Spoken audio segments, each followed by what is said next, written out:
Hey, salut YouTube, c'est Kazaru et aujourd'hui je vais vous présenter une première version du deck Amazoness en Speed Duel. Pourquoi première version? Car suite à la boîte Speed Duel Dueliste des Ombres, il nous manque une carte Amazoness pour faire le deck que je voulais, l'Espio Amazoness, qui est une carte qui permet de se spé depuis la main et nous permet de faciliter l'invocation sacrifice de notre reine. Donc je vais vous présenter cette version là où vous pouvez la faire avec 3 boîtes Speed Duel. Et plus tard, dès que j'aurai récupéré les espionnes Amazoness, je vais vous présenter une decklist avec espionnes. Donc on va commencer ce deck profile par la carte compétence de Tanya, Ordre de la Reine. Donc cette compétence nous dit que tant qu'on contrôle Reine Amazoness, on annule les effets de monstres détruits au combat avec des monstres Amazoness.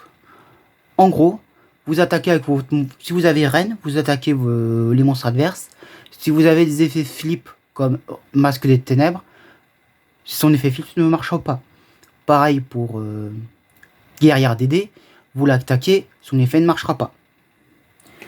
Hop. Donc, pour commencer ce deck, on va bien sûr jouer 3 Reines Amazoness. Reine Amazoness, donc monstre de niveau 6, donc un sacrifice pour l'invoquer. Tous les monstres Amazoness qu'on contrôle ne sont pas détruits au combat. Donc très pratique.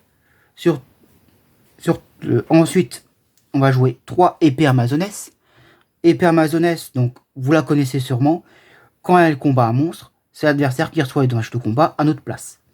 Donc, très combo avec la reine. Donc, on a la reine, épée n'est pas détructible au combat. Et donc vous pouvez cracher votre épée Amazoness sur n'importe quel monstre à haute attaque que l'adversaire contrôle. Et c'est lui qui prend les dégâts. Ensuite, on va jouer 3 chamans. Pourquoi chaman? À la fin de la dommage step, cette carte a attaqué et qu'elle est toujours sur le terrain. On cible une magie piège contrée par l'adversaire et on la détruit. Pareil, pas destructible au combat avec vu qu'on a la reine. Ça fait qu'on pourra gérer les MP adverses avec cette carte. Après, moi personnellement, je joue 3 apprentis Amazoness. Vous pouvez la remplacer pour une autre carte Amazoness ou comme habituellement Dame Guerrière DD ou une autre carte. Donc le monstre détruit au combat avec cette carte est envoyé en dessous du deck à la place. Chaque fois que cette carte détruit un monstre à l'issue d'un combat, elle gagne 200 d'attaque. Donc 1005 de base, donc elle passe à 1007, 1009, 2100, au fur et à mesure qu'elle détruit des monstres.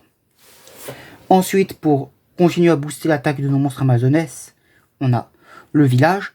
Village donc qui nous permet de faire gagner à nos monstres Amazoness 200 points d'attaque. Une fois par tour, quand un monstre Amazoness est détruit au combat et envoyé au cimetière, on peut en invoquer spécialement une autre depuis le deck avec un niveau inférieur. Bon, sachant que toutes nos Amazoness sont niveau 4, excepté la reine qui est niveau 6, mais quand elle est sur le terrain, aucun monstre Amazoness n'est destructible au combat. C'est plus un effet optionnel dans le deck qu'autre chose.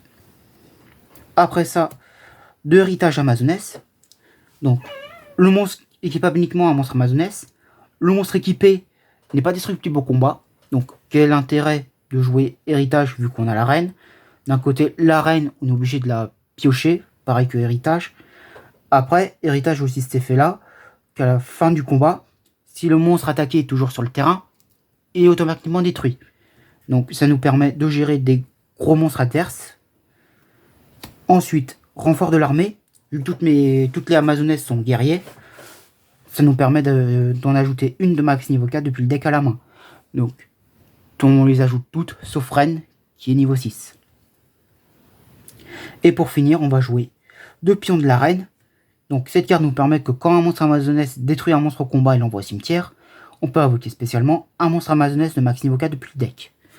Donc, ça nous permet de spammer le board et d'avoir rapidement nos chamans et nos épées pour gérer les cartes adverses. Voilà, c'est tout pour ce deck profile Amazoness. Si vous avez aimé la vidéo, mettez un pouce bleu. Si vous avez des questions, vous pouvez mettre un commentaire. Partagez la vidéo si elle vous a plu. Abonnez-vous pour plus de deck profile de Speed Duel. Plus.